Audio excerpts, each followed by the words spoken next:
primero voy a empezar por algunas cosas que seguramente ustedes ya saben, cosas muy generales del Maguen David, que tal vez ya saben, pero que las vamos a reforzar para poder entrar en la parte simbólica y guamétrica de esta charla.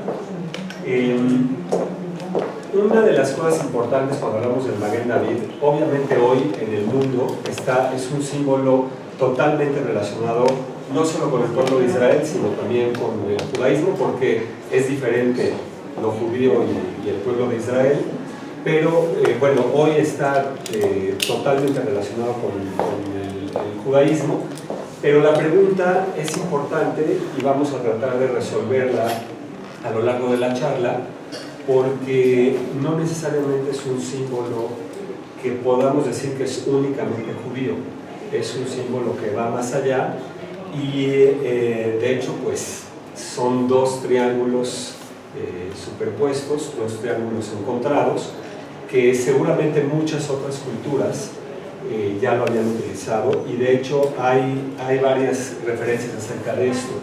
Primero voy a comenzar con algunos de los nombres, como se le conoce al Maguen David, como lo llamamos en hebreo, que es el hexagrama, que es, bueno, por las 6 puntas, los dos triángulos cruzados que hacen estas 6 puntas, pero también se le conocía como sello de Salomón, la estrella de David, o también escudo de David, y bueno, en hebreo Maguen David, y prácticamente lo que decía es que pues es una figura tal vez, y en este sentido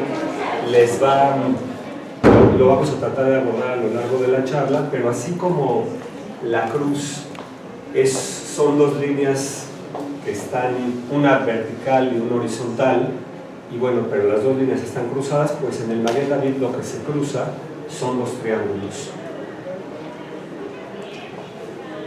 Bueno, pues como decíamos, actualmente pues sí está reconocido definitivamente como el símbolo del judaísmo, de la identidad judía, y bueno, pues uno ve una estrella de David y directamente lo relaciona con lo judío o con Israel.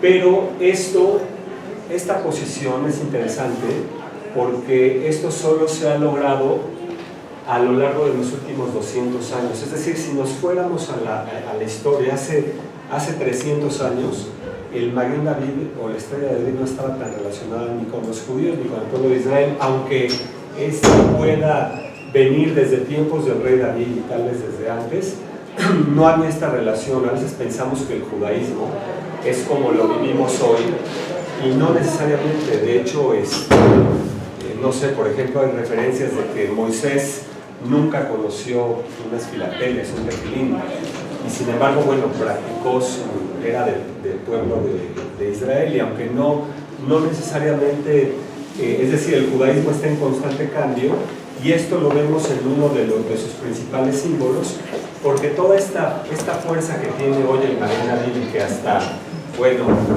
sabemos que en Israel las ambulancias circulan con la estrella de David roja, el Maguen David Adón. Esto no es tan antiguo como pensamos, o no se le puede atribuir a que a lo largo de toda la historia del pueblo de Israel el Maguen David haya sido tan famoso como es ahora. Entonces, algunos aspectos de la historia moderna del Maguen David, pero antes de entrar en esto, quisiera comentarles también que en muchas culturas, especialmente en culturas en las zonas ubicadas desde la península de Yucatán, toda la zona inca, que abarca pues, Centroamérica y también una parte del norte de Sudamérica. En estas culturas se han encontrado estos dos triángulos cruzados, o sea, esta estrella de David, este hexagrama, se le ha encontrado en otras culturas. No sé, todavía no he estudiado a profundidad si en el lejano oriente también se haya podido usar esta figura.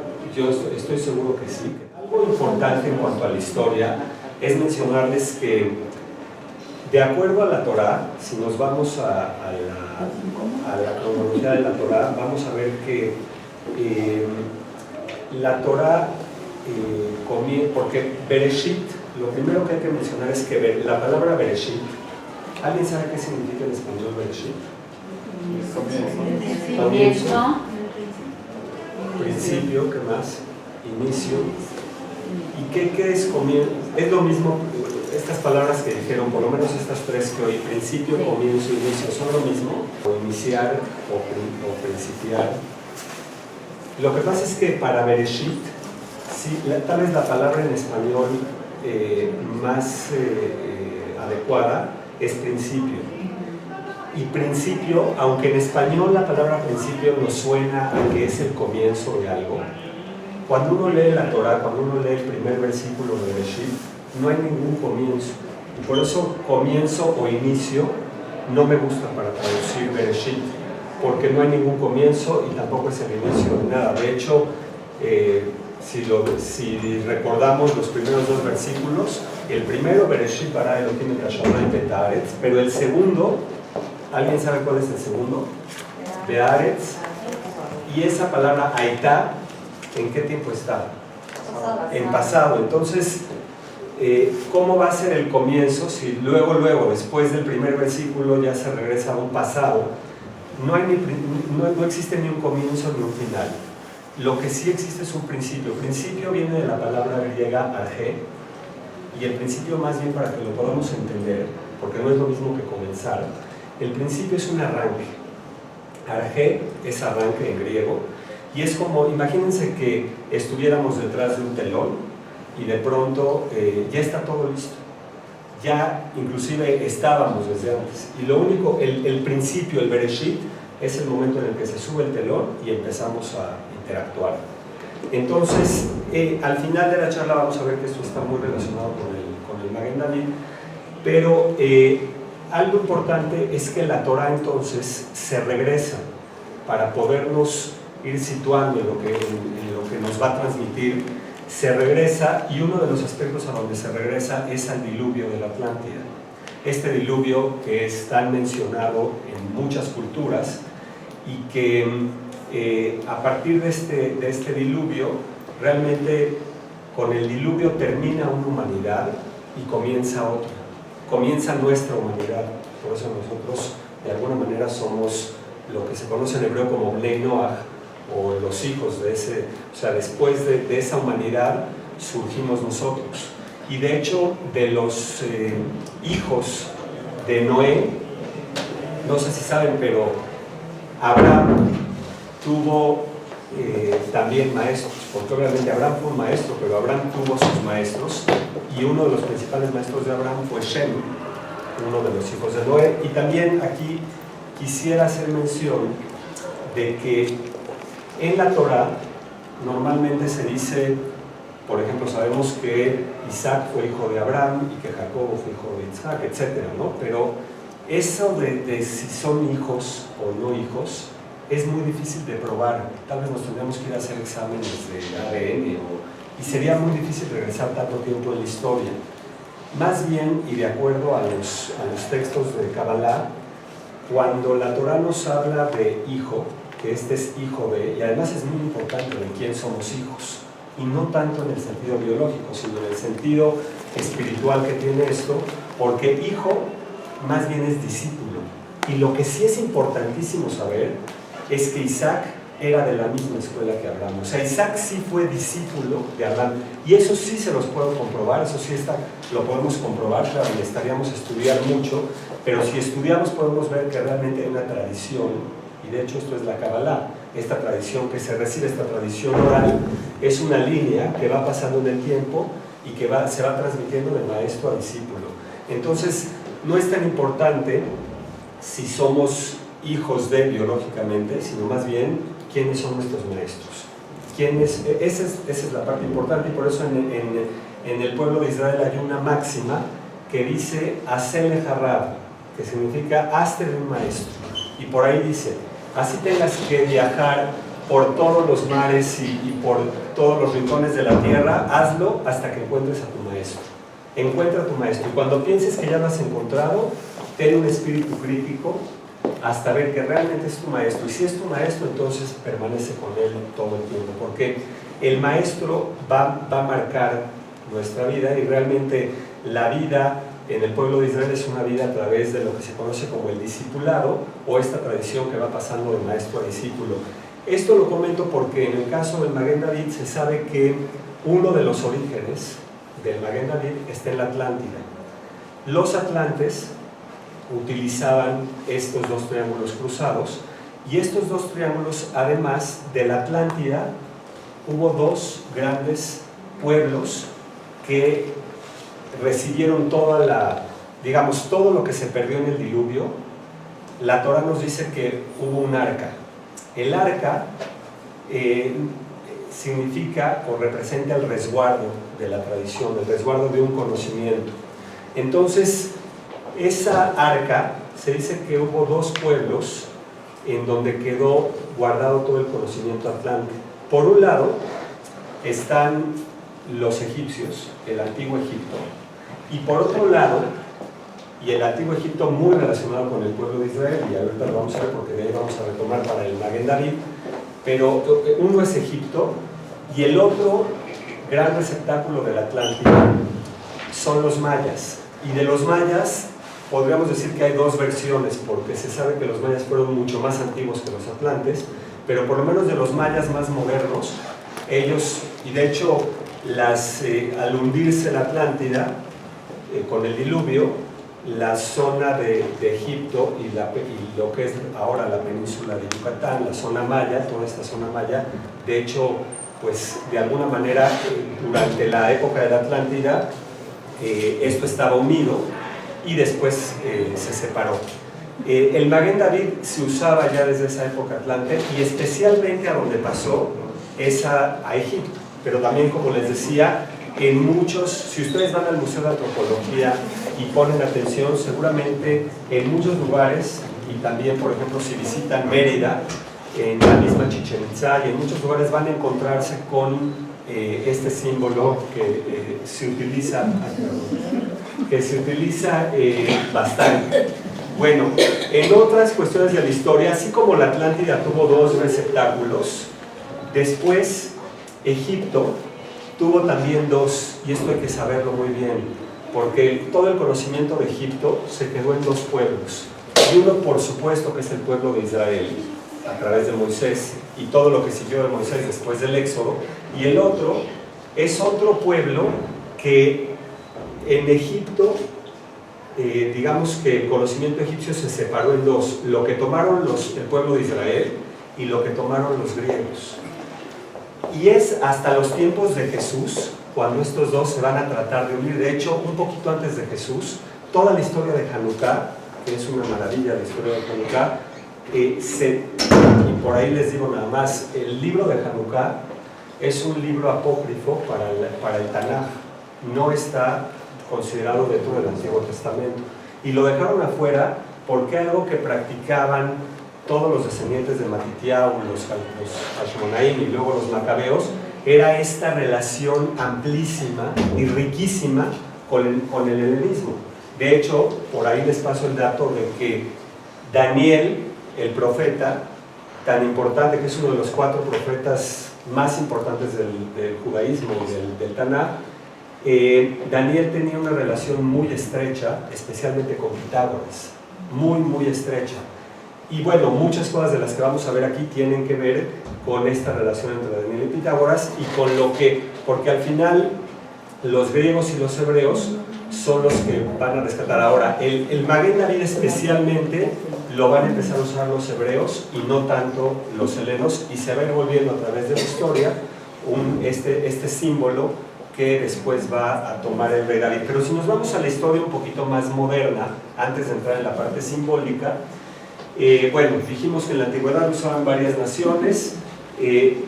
Algo muy importante es que se le considera al Maguen David, pero eso también a la cruz, porque luego pensamos que la cruz es todo menos judía, y la cruz está varias veces referida en la Torá. Lo que pasa es que luego, cuando la toma el cristianismo, muchas cosas, por ejemplo, si los judíos se hincaban en el momento de la separación con el cristianismo, pues entonces hubo separaciones y los judíos dijeron ya no. Pero entonces, por ejemplo, el número 13, que era un número, siempre ha sido un número tan importante para el judaísmo, el cristianismo y el catolicismo dijeron, bueno, si ellos lo van a tener, para nosotros inclusive es de mala suerte, ¿no? Y no sé si han visto que no lo ponen. Y así hay muchas cosas de este tipo, en donde unos usan una cosa y otros usan otra, pero lo importante es que al igual que la cruz, que de hecho la cruz en la Torah está referida por los 4 animales sagrados, no sé si saben, pero los 4 animales sagrados están representados por el ser humano, y en una línea recta. El ser humano, que representa el saber, está relacionado con el león, el arié, que representa el osar, el atreverse. Y esa es una línea recta, que es la línea de fuego y de aire. Esa línea está cruzada por otra línea horizontal, que es la línea que se conoce como la línea del callar y el querer, que en el judaísmo estaban representadas por un lado el shor, o el toro, que es el querer, que es la voluntad, también un animal sagrado, y por el otro lado por el águila. Entonces la cruz como tal es un símbolo de la iniciación, y que el judaísmo pues dejó de usar cuando surgió el cristianismo. Pero otro símbolo de la iniciación es el Maguen David, ¿no? Es un símbolo que se ha utilizado en todo este movimiento de iniciación, que es el movimiento. La iniciación simplemente la defino para fines de esta charla como esa tradición que va pasando de maestro a discípulo, y que de alguna manera se considera que es la tradición que sostiene a la humanidad. Bueno, en la Edad Media era muy escaso el uso de la estrella de David entre los judíos mismos, y más bien se utilizaba en especies de amuletos, algunos diseños mágicos. De hecho, no se tiene registro de su uso en lápidas funerarias, o sea, no se utilizaba tanto, tal vez ahora se utiliza más en lápidas, pero uno podía ir en la Edad Media a los panteones judíos y no necesariamente había estrellas de David. También era poco utilizado hasta el siglo XIX. De hecho, alguien que le va a dar mucho énfasis al Maguen David, ahorita vamos a ver, es Teodoro Herzl, ¿no? Pero, por ejemplo, se sabe que solo la comunidad judía de Praga lo usaba como sello oficial. Estos son los registros, digamos, de la historia moderna del Maguen David. Si nos vamos a Praga, es como donde más se le usaba. En el resto de Europa y el resto de los lugares del mundo judío, no necesariamente se usaba con la fuerza que tiene hoy.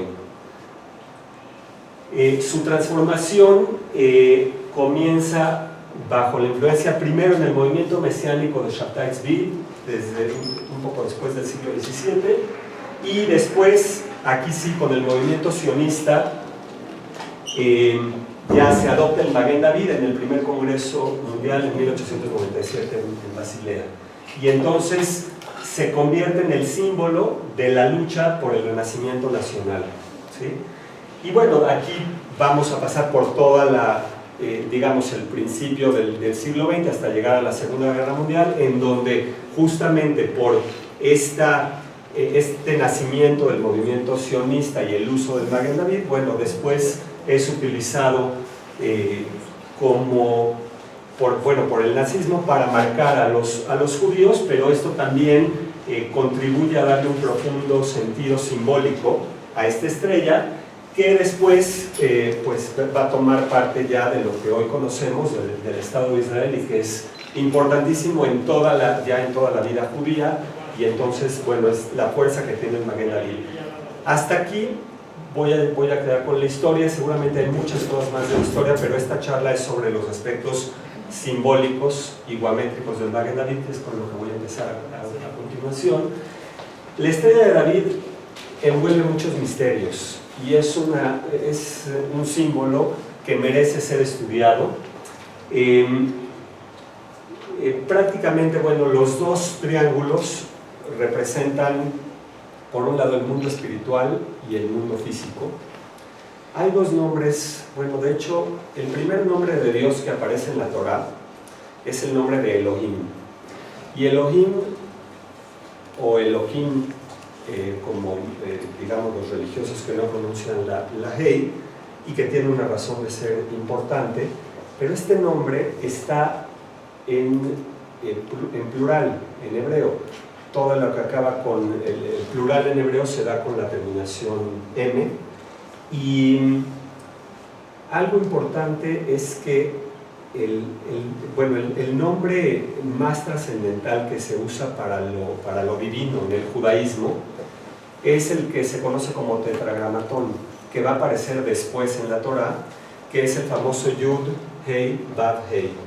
Este nombre, de hecho, representa pues digamos que es la representación más importante del mundo y del universo y de lo divino para el judaísmo. Y de hecho, si alguien quisiera saber qué es la verdad y conocer la verdad, una de las recomendaciones que yo les hago, porque bueno, en nuestra organización consideramos que somos siempre buscadores de la verdad y jamás poseedores de ella. Siempre tenemos que estar en búsqueda de la verdad. Pero una de las mejores maneras para buscar la verdad es estudiar este nombre, el Yud, Hei, Vav, Hei. Estudiar todas las relaciones que tiene. Y este nombre tiene un valor de 26. Cuando nosotros, no sé si han visto que el nombre de Yud, Hei, Vav, Hei, cuando aparece, por ejemplo, en un sidur o cuando aparece en cualquier lado, de hecho, es el nombre, el famoso nombre impronunciable, y es el nombre que después, por otros pueblos, después de la época de Jesús, se le empezó a pronunciar de diferentes formas que para el judaísmo están prohibidas, también por una razón muy, muy importante. Por ejemplo, porque acuérdense que el hebreo no tiene vocales, y son puras consonantes, ¿no? Hay gente que piensa que la Aleph es A. Hay personas que piensan que veo la Aleph y es A. Y la Aleph puede ser cualquier. La Aleph simplemente es una consonante muda que responde a cualquier vocal, como en Ima, ¿no? Que en Ima tiene Aleph, y la primera suena I y la última suena A. Las vocales lo que hacen es limitar, y por eso el hebreo no tiene vocales, porque es totalmente ilimitado. Entonces el nombre Yud, Hei, Vav, Hei se podría pronunciar de muchísimas formas si le ponemos vocales. Por supuesto, una muy fuerte, y de hecho eso es lo que es el Yud, Hei, Vav, Hei. Si le ponemos vocales, una palabra que podríamos formar es la palabra llave, y de hecho, déjenme decirles, es la llave que resuelve todos los misterios del universo. Pero bueno, después le pusieron también Jehová y Yahvé, y bueno, de mil formas como lo han pronunciado, pero realmente debe permanecer impronunciable precisamente por esto, porque cuando ya le ponemos vocales, entonces le quitamos el carácter ilimitado, infinito que tiene, y lo limitamos hacia algo. Este nombre suma 26. Ahora, el nombre que se puede pronunciar en lugar de este, ¿alguien sabe cuál es? ¿Cómo se llama el nombre? Adonai. Sí, que es, le podemos decir, si no queremos decir Adonai, porque somos a veces tan estrictos que no pronunciamos tampoco el Adonai, que viene de hecho, significa Dios es mi Señor, o Dios es mi amo. Y este nombre es muy interesante, que cuando nosotros sacamos su valor guamétrico, suma 65. Y es el nombre que vamos a ver siempre que aparezca el Yud, Kei, Vav, Kei en un buen sidur. Debe de aparecer el nombre Aleph, Dalet, Nun, Yud abajito o por ahí, o en la última Hei, etc., ¿no? Y porque ese es el nombre, digamos, que representa lo manifestado. Comento todo esto porque el Maguen David es el modo neutro de expresar el conocimiento. Y ese conocimiento tiene que ver con este nombre de Dios, el Yud, Kei, Vav, Kei, que les digo es la llave de todo. Y el triángulo que, digamos, el triángulo que ve hacia arriba, que tiene la punta hacia arriba, representa este Yud, Kei, Vav, Kei, que suma 26, y el triángulo que ve hacia abajo representa Aleph, Dalet, Nun, Yud, que suma 65. Y es importante hacer la suma, porque de ahí viene la palabra.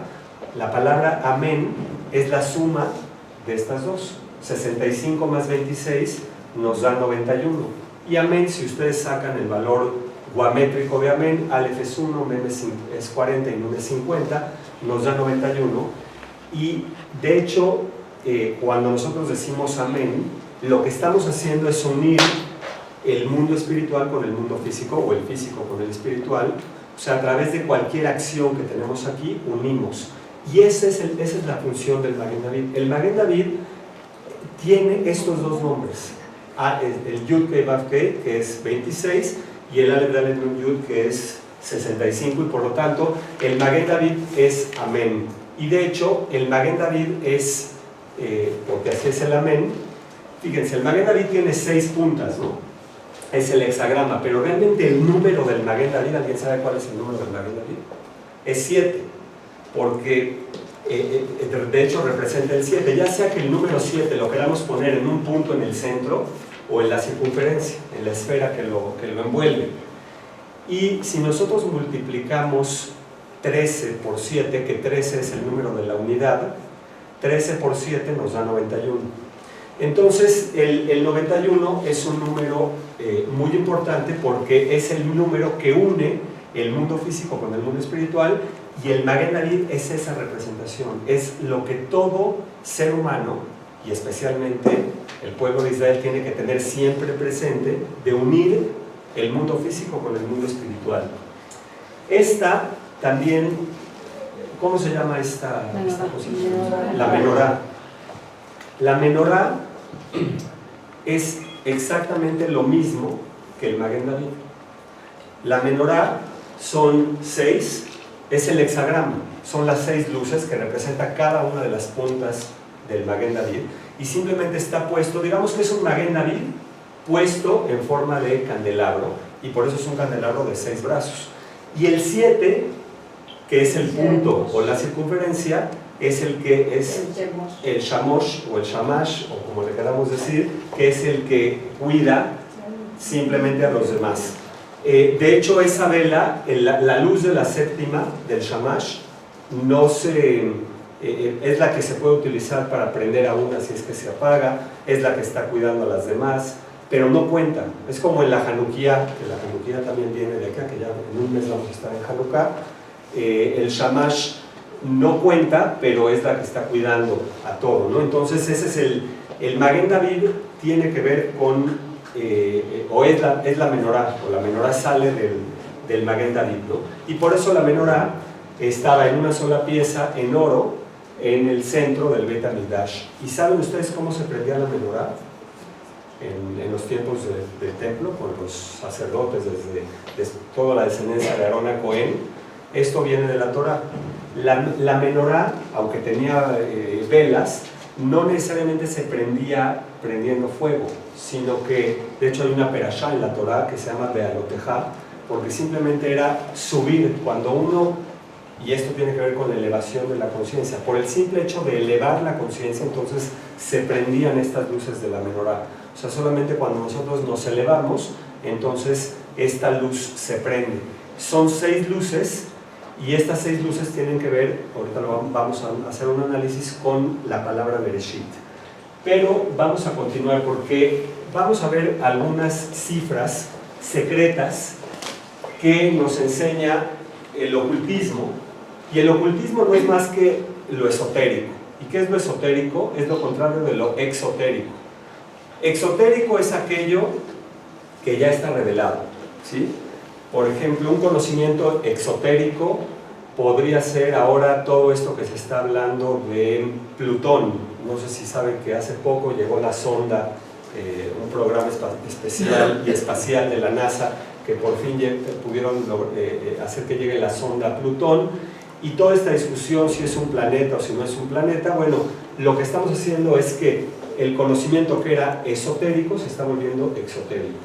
Bueno, hay toda una ciencia oculta acerca del Maguen David, y nos ofrece cifras que están inscritas en las puntas de la estrella y que nos informan sobre una multitud de cuestiones ocultas que tienen que ver con el pueblo de Israel, fechas históricas de la religión judía, y las cifras son las que están acá. 1, y así van en este orden: 1, 4, 2, 8, 5, 7. Y ahorita vamos a ver de qué se trata cada una de ellas, pero si las ponemos en el Maguen David, las tendríamos así, y van girando de esta manera: 1, 4, 2, 8, 5, 7. Y vamos a analizar qué es cada una de ellas. Por supuesto que uno es importantísimo porque en el judaísmo decimos, y el judaísmo se jacta de ser una religión monoteísta y Dios es uno, y además decimos en el Shema, y lo declaramos varias veces, es uno, ¿no? Hashem Echad, Ushmo Echad, y siempre hablamos de uno, pero fíjense que esta unidad de Dios va más allá de uno. O sea, por un lado, sí es uno, pero más bien es una unidad y además es una unicidad, porque no solo es uno, sino que es único, pero además, ¿qué pasa con él? Porque Dios es uno, pero algo que también está muy claro es que Dios está en todas partes. ¿Sí acepta el judaísmo que Dios está en todas partes? ¿O no? ¿O para qué piensan de eso? Según la religión judía, ¿Dios está en todas partes? ¿Sí? Podemos encontrar a Dios en todos lados. ¿Sí? Entonces, más que Dios uno o único, fíjense, un concepto interesantísimo que se aborda desde la Kabbalah es la unimultiplicidad de Dios. O sea, Dios más que ser uno, único, es unimúltiple. Unimúltiple. O sea que al mismo tiempo que es uno, es múltiple. Y esto, por eso es que la primera cifra del Maguen David es la 1, y vamos a ir analizando entonces, aquí están las cifras. 1 es el principio universal, el principio que no tiene comienzo ni fin, es un principio continuo, es un principio eterno. ¿Sí? Porque si no fuera un principio eterno, entonces estaríamos negando a Dios, porque Dios es eterno y es continuo, entonces este mundo tampoco tiene ni comienzo ni fin. Y por eso también los que piensan que algún día vamos a acabar o vamos a llegar a algún lado, o que realmente, ¿no? La vida es un eterno continuo, y esto tiene que ver con ese número 1 y con la unimultiplicidad. Del 1 nos vamos a pasar al 4. Bueno, quiero decirles que el 1, por si alguien se pregunta por qué no está el 3, es muy importante. El número 1 es prácticamente lo mismo que el 3, representa la divinidad. En todas las religiones a Dios se le ha entendido con la Trinidad, y el judaísmo no es la excepción. La Trinidad judía se llama Keter, Jochma, Binah. La Trinidad cristiana es Dios Padre, que es Keter, Dios Hijo, que es Jochma, y el Dios Espíritu Santo, digámoslo así, que es Binah. Y lo mismo está en el Islam, que el Islam todavía es mucho más, el Islam es mucho más monoteísta que el judaísmo, se jacta por ser más monoteísta, y aún ellos también tienen su Trinidad. Y esta Trinidad tiene que ver, porque a lo mejor nos pueda sonar raro cuando decimos esto de Dios Padre y Dios Hijo, y como que no es muy judío, pero no, realmente esto tiene que ver con, fíjense, Keter es la vida, es vida. Después, el otro aspecto de la divinidad es la forma, la vida que adquiere forma. Y la tercera persona de la divinidad es el pensamiento. Entonces, Keter es vida, Jochma es forma y Binah es pensamiento.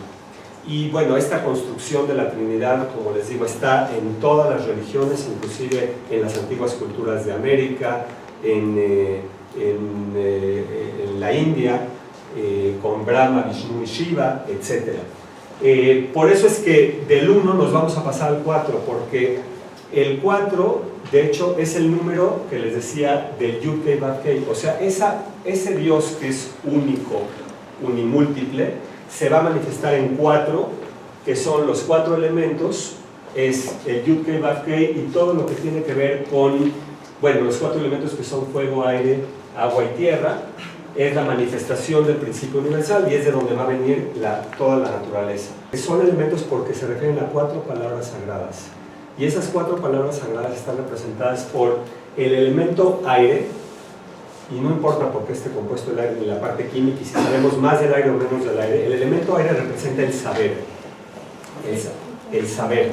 ¿Por qué? Bueno, la plática de hoy no es para ver por qué el elemento aire representa el saber, pero cuando quieras lo podemos abordar, porque yo estoy hablando de los aspectos simbólicos del Maguen David. Pero el elemento aire está representado por el saber, y de hecho digamos que si explico un poco más los otros elementos tal vez nos va a quedar más claro, aunque no me voy a detener en esto, pero el elemento fuego está relacionado con otra palabra sagrada que es el osar. Esto viene de la Torá y les digo, está relacionado con los 4 animales sagrados y lo pueden ver prácticamente en todos los libros de la Torá, en los 4 primeros, y tal vez en el único que no está tan claro es en el último, en el del Barim, pero aún así el Barim manifiesta los otros 4. Y lo que quiero decir es que el fuego representa el osar, es el atreverse. Y por eso el fuego viene de abajo hacia arriba y por eso les decía que el fuego se ubica en la parte más baja.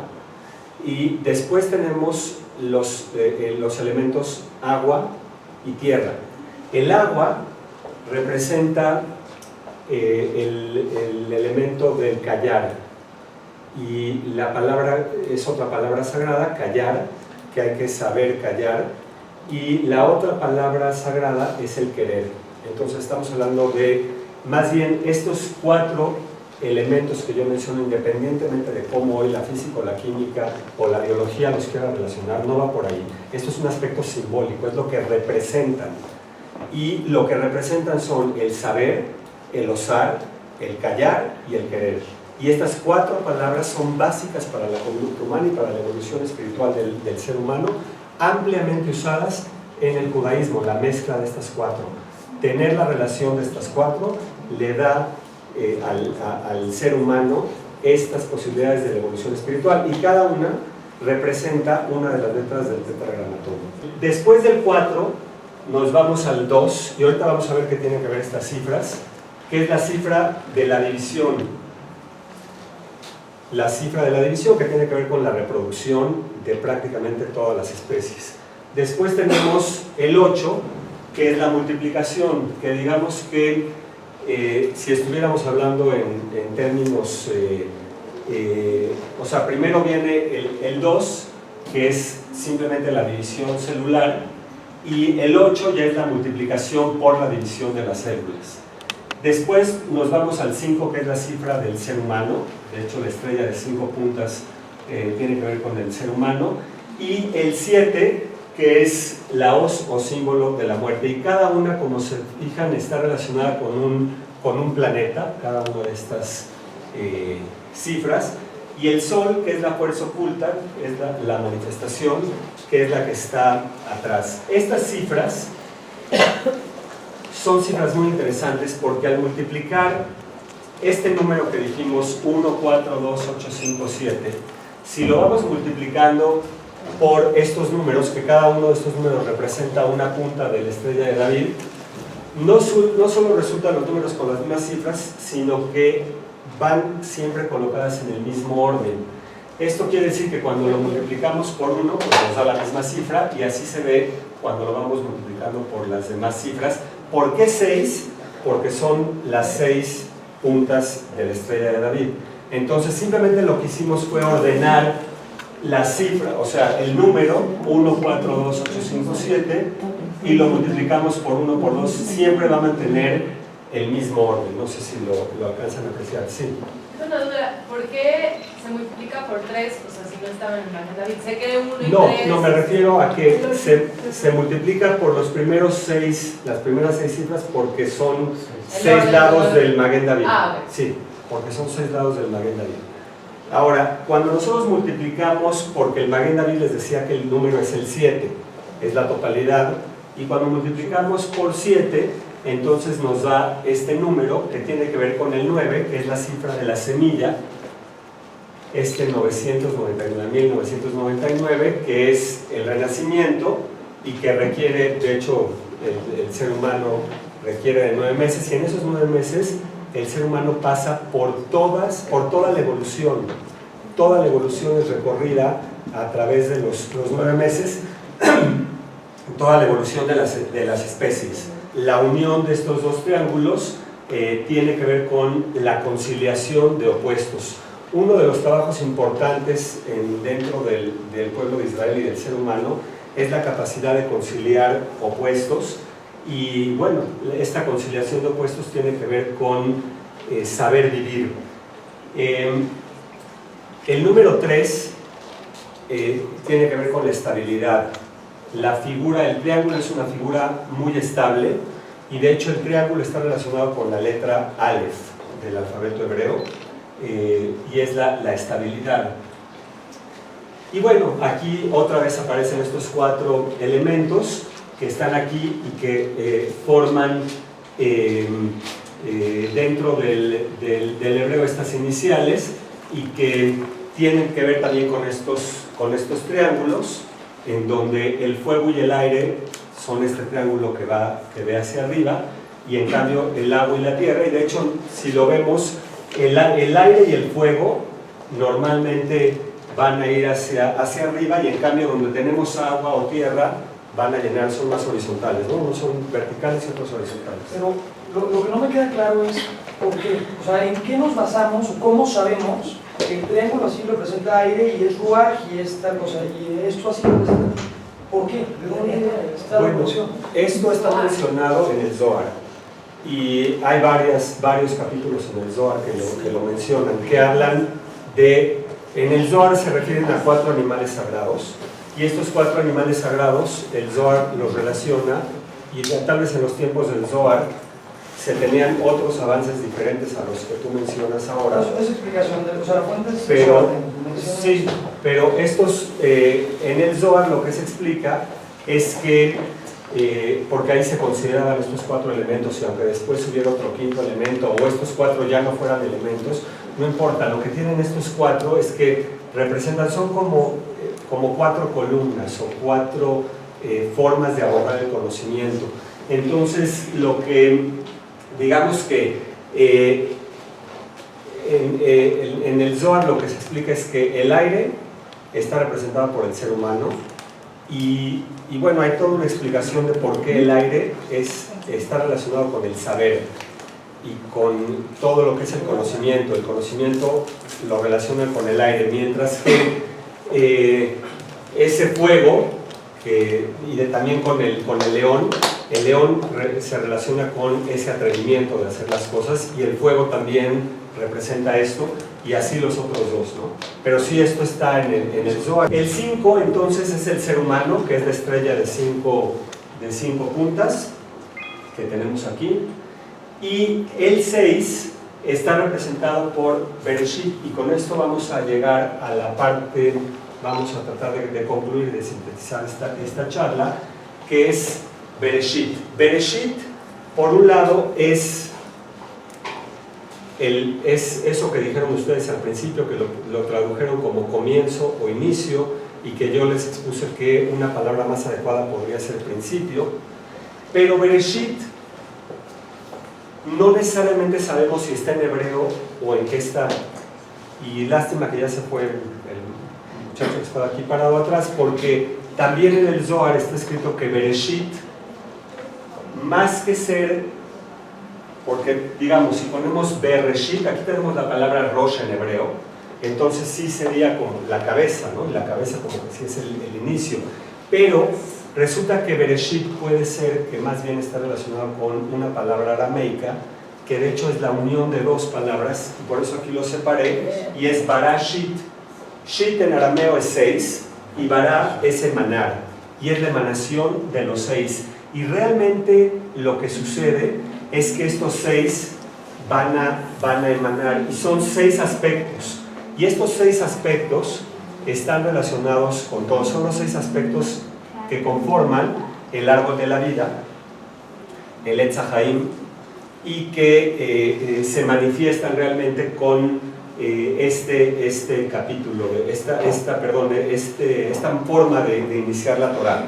En este sentido, entonces, es que, bueno, estas simplemente son algunas, que todas las letras hebreas las encontramos dentro del Maguen David, ¿no? Esto simplemente es algo interesante, pero para cerrar esta charlas, resulta que entonces el Maguen David, y esto es lo que tiene que ver con Bereshit, está relacionado con el árbol sefirótico, y para eso cada punta se relaciona con un patriarca, y entonces tenemos, fíjense, esto es muy interesante porque esto es lo que le da realmente todo el aspecto simbólico al Maguen David, y yo lo que quiero es dejarles un mensaje de vida para usar el Maguen David, porque la verdad es de que son dos triángulos, y aquí tenemos, esto también viene en el Zohar, está súper marcado, y de hecho esta influencia del Zohar la ha tenido a nivel en todo el judaísmo, en todos los textos del judaísmo, desde el Talmud, la Mishnah, el que ustedes quieran, ha tenido esta influencia, porque de hecho tal vez ni siquiera viene del Zohar, es más, desde la Torah, en donde Abraham es Gesed, Yitzhak es Geburah, Jacob es Tiferet, Moshe Netzach, Aarón Od y Yosef es Yesod. Algo muy interesante es que, bueno, el Maguen David es cuando los triángulos se juntan, pero realmente el Maguen David debería de ser otra cosa, debería de ser simplemente un símbolo en donde tuviéramos estos dos triángulos así, simplemente. De hecho, así los explica el Zohar y dice, Abraham es la mano derecha, que es el favor, es Gesed, es la misericordia. Yitzhak es la mano izquierda. Y fíjense cómo aquí sale un brazo y aquí otro.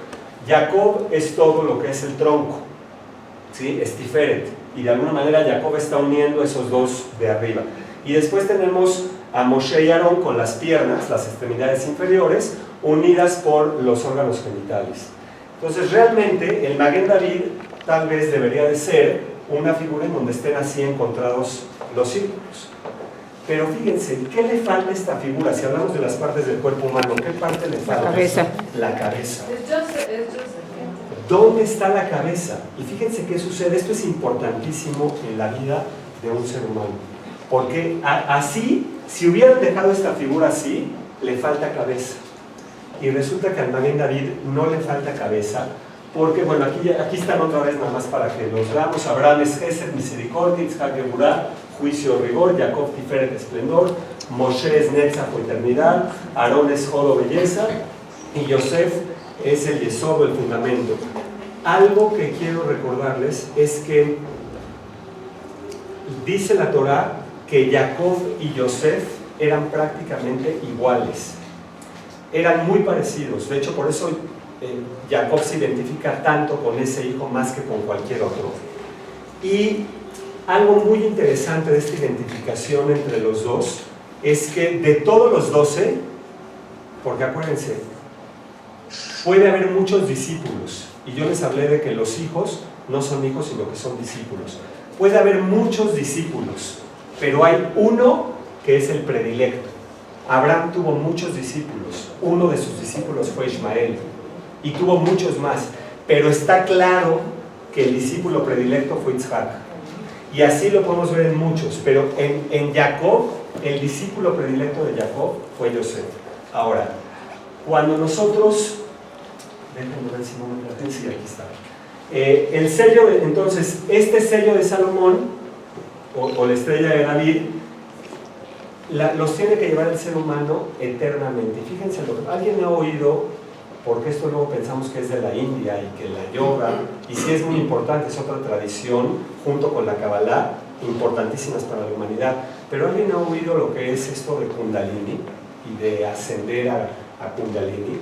Eso es sumamente judío y es con el mensaje que yo les quiero dejar, y eso está totalmente relacionado con el Maguen David y funciona de la siguiente manera. Cuando nosotros tenemos el Maguen David, estos eran los dos triángulos que teníamos hace rato, lo único que hice fue subir este. ¿Qué sucedió cuando subimos este? Esto es el sexo y está aquí, ¿sí?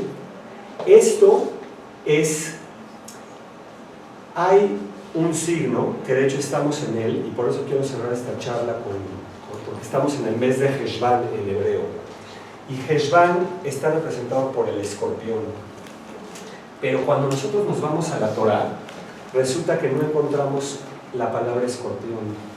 En hebreo es interesantísimo que en Heshvan encontramos a Nesher. ¿Alguien sabe qué es Nesher? Águila. Fíjense, el escorpión es un signo que tiene 3 animales. El primero es el escorpión, un alacrán que se arrastra totalmente en la tierra y siempre está arrastrándose. Ese es el sexo, ¿sí? Ese es el sexo. Después tenemos, el siguiente animal es una serpiente. Ese escorpión se empieza a levantar, que representa la columna vertebral. Cuando nosotros empezamos a manejar la energía sexual, si solo vive así, pues solamente trabaja aquí, entonces vivimos como escorpiones. Si le empezamos a trabajar un poquito, se empieza a levantar y es como una serpiente que empieza a subir por toda la columna vertebral hasta que llega a la cabeza. Y en la cabeza se convierte en águila, en Nesher, y el águila emprende vuelo. Entonces imagínense, desde un escorpión que se arrastra, cómo se va levantando a través del control de la voluntad, y vamos tomando este control hasta que esta energía llega a la cabeza.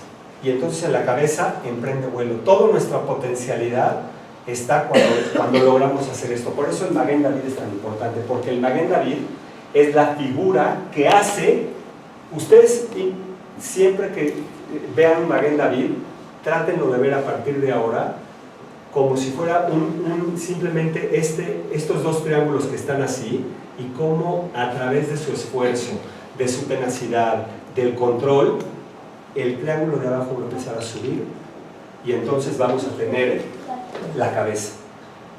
Cuando solamente tenemos digamos, ese instinto o esa pasión sexual, entonces estamos como en la figura anterior, no tenemos cabeza.